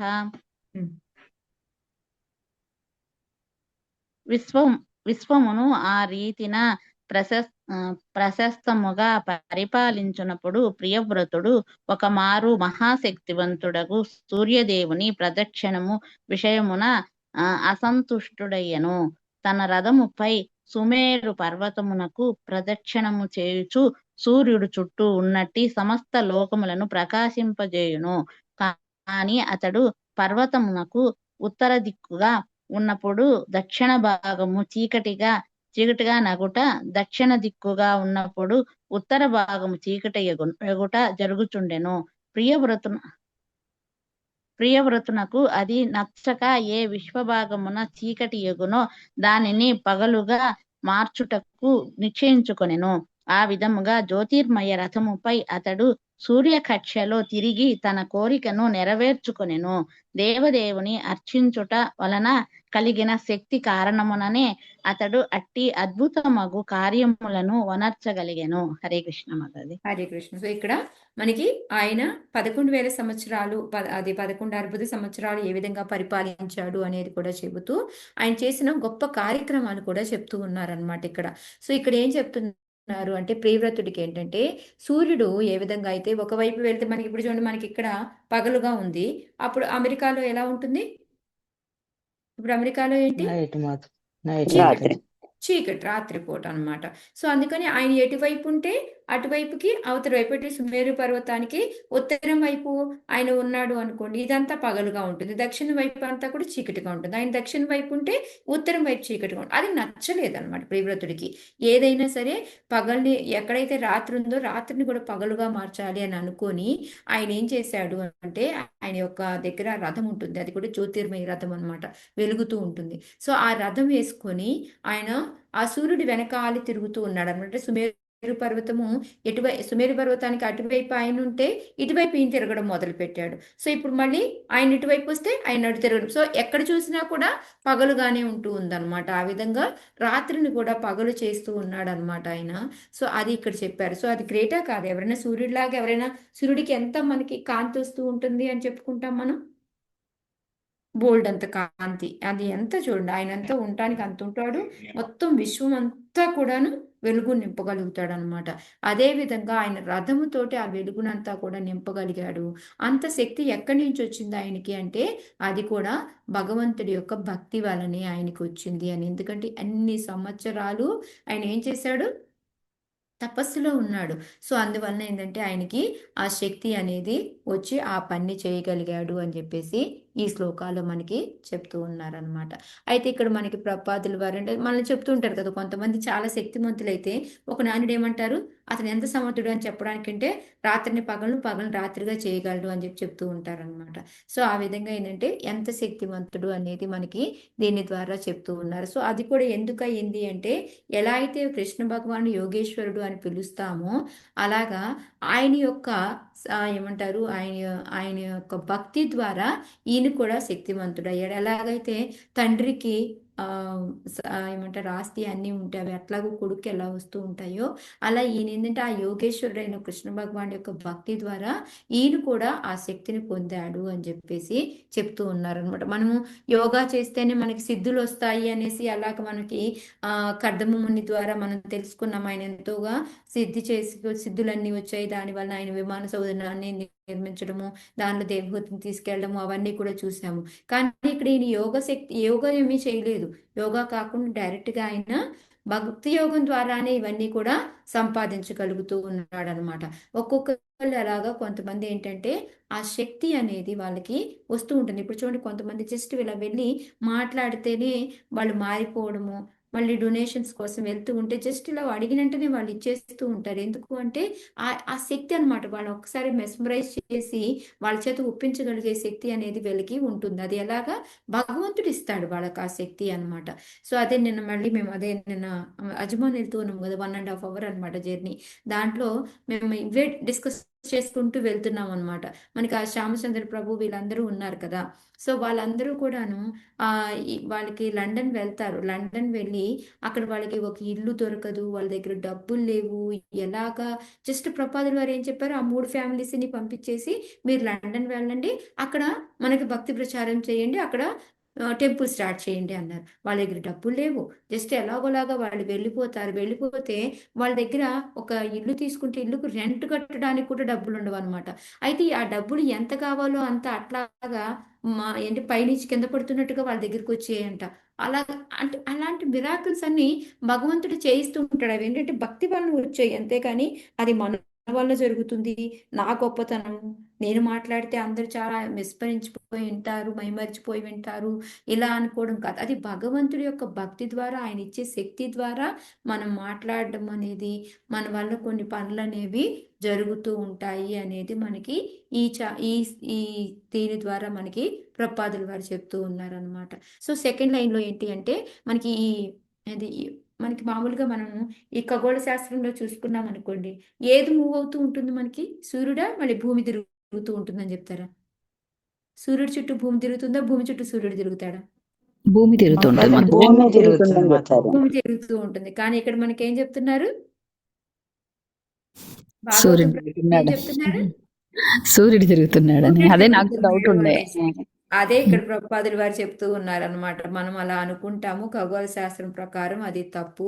సూర్యుడే తిరుగుతూ ఉంటాడు. ఆయనకి ఇచ్చిన ఒక కక్ష ఏదైతే ఉంటుందో ఆ కక్ష చుట్టూ, అందుకే ఆయన అలా తిరిగి వచ్చేటప్పటికి ఏమవుతుంది, సంవత్సర కాలం పడుతుంది అనమాట మనకి. దాని ప్రకారమే ఈ కాలమానం అనేది ఉంటుంది మనకి. కానీ అంతా ఉల్టాగా మనకి చెప్తూ ఉంటారు అనేసి ప్రభుపాదులు వారు ఇక్కడ రాస్తూ ఉన్నారనమాట. అందుకే యస్వాగ్నయ ప్రమిత సమృత కాలచక్ర అనేసి భగవంతుడి యొక్క ఆజ్ఞ ప్రకారము సూర్యుడే తన కక్ష ప్రకారం తిరుగుతూ ఉంటాడు. దాని ప్రకారమే ఇది మనకి ఈ జ్యోతిర్వేదం, అదే ఏమంటారు మనకి ఈ జ్యోతిష్ శాస్త్రం అనేది కూడా దాని ప్రకారమే మనకి రాస్తూ ఉంటారు అనేసి. ఆ ఉత్తర భాగంలో ఉంటే దక్షిణ భాగంలో మనకి ఏమంటారు చీకటి అవ్వడము, లేకపోతే సమ్మర్ అయితే ఇటు వింటర్ అవ్వడము, ఇవన్నీ కూడా జరుగుతూ ఉంటాయి అనేది ఈ పారాగ్రాఫ్లో ప్రభుపాదుల వారు చెప్తూ ఉన్నారు అనమాట. సో నెక్స్ట్ ఏంటి అంటే, ఏదైనా ఇలాంటి పనులు చేస్తే ఒక వైష్ణవుడు మనం ఆశ్చర్యపోవాల్సిన పని లేదు. ఎందుకు అంటే అతనికి అదంతా కూడా భగవంతుడి యొక్క ఆశీర్వాదంతో ఈ విధంగా ఆయన చేస్తూ ఉంటాడు అనేది ఇక్కడ మనకి చెప్తూ ఉన్నారు అనమాట. ఎందుకంటే ఇప్పుడు సూర్యుడు అనుకోండి ఎలా అంత వేడి వస్తూ ఉంటుంది, అవన్నీ కూడా ఎలా చేయగలిగాడు ప్రియవ్రతుడు అని మనకి రావచ్చు కదా. సో అందుకని ఇక్కడ ప్రభుపాదులు వారు చెప్తున్నారు అనమాట. ఇది మనం అర్థం చేసుకోవాల్సింది ఏంటంటే భగవంతుడి యొక్క శక్తి ద్వారా మాత్రమే ఇలాంటి పనులు చేయగలుగుతారు అనేది మనకి చెప్తూ ఉన్నారు. ఓకే, సో ఈ 30 దాకా ఆపుతాను మాత్రం. సో 31 నుంచి మనం రేపు చెప్పుకుందాం. ఓకే, హరే కృష్ణ. ఎవరికైనా ఏమైనా సందేహాలు ఉన్నాయా? మాతాజీ నిత్యసేవని మాతాజీ గురించి చెప్పారు కదా, కొద్దిగా అది కూడా చెప్పండి మాతాజీ, చాలా బాగుంది. అంటే దీనికి సూట్ అవుతోంది కదా. నాగచంద్రిక మాతాజీ, మీరు రేపు చదువుతురు మాతాజీ, ఓకేనా? రేపని కాదు మాతాజీ, ఇప్పుడు మనము ఒక్క నిమిషం ఉండండి మాతాజీ, నేను రికార్డింగ్ 11,000 సంవత్సరాలు అన్నారు మాతాజీ. 11 పక్కన 3 సున్నాలు పెట్టుకుంటాం.